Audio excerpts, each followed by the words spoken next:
Hi, I'm Jason O'Day. I'm 48 years old. My name's Matt. Mm-hmm. I work with Mickey. Hiya, I'm Mickey. My name's Jason Post. I work for Nimai. I'm a First Nations case manager. My name is Pina Hau. I am an international student from Tonga, and my husband is on a seasonal workers here. Hi, my name is Nicole Anderson.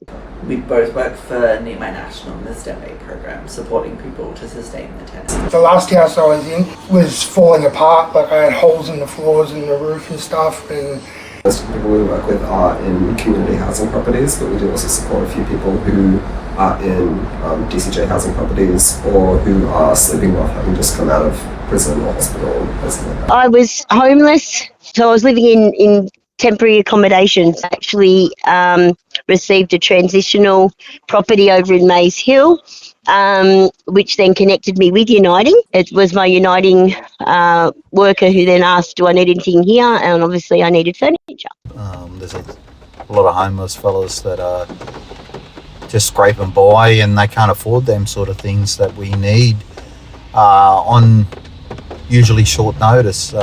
So it's always been a privilege to actually have that service available. I shattered my left patella, my kneecap, into 9 pieces. Went in for a day surgery, and later on that afternoon, come back with a golden staph infection, which left me back in hospital for 18 months.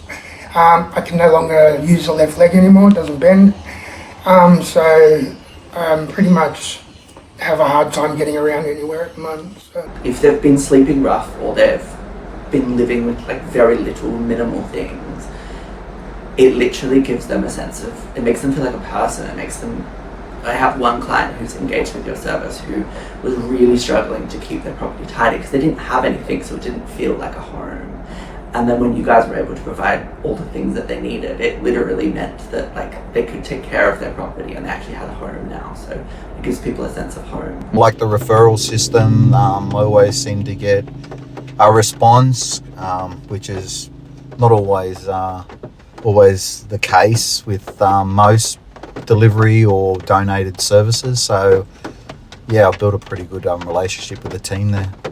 And up until now, I was hand washing clothes. I've had the fridge and the television only because it was borrowed from someone else, and like I'm putting them out too. So like it would have taken me a long time to raise the money to get all this sort of stuff. So like it's put me ahead.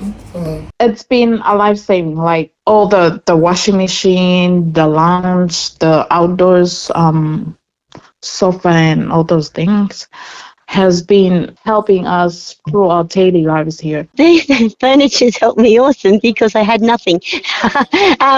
So I was sleeping. I had a TV, but it was on the floor. I didn't have any tables or chairs. I was sitting on the floor to watch TV as well.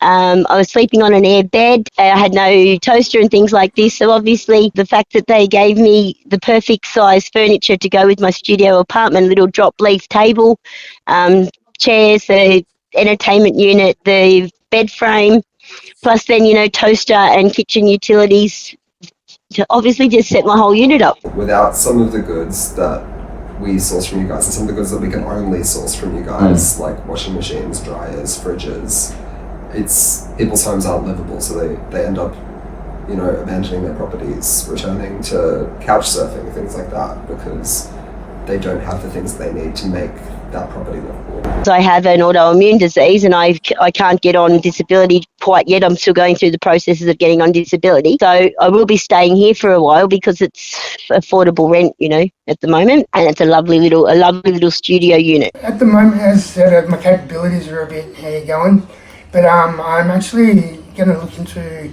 studies online, see if I can find something that I can do behind the computer or something. Like I'm not computer genius, but I have got some IT sort of background, so like maybe further that and see if I can get a job. The delivery driver, when he picks it all out, he picks out stuff that all just complements each other, so my whole unit actually just all looks like it goes in place anyway. Because I know there's a lot of people that have come from my situation who have nothing. Our mob and that are very private people. They don't like people knowing their business.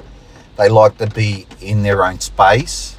And on top of that, they're vulnerable and dealing with drug prevention and drug psychosis. So it's always a good idea to have these sort of services available.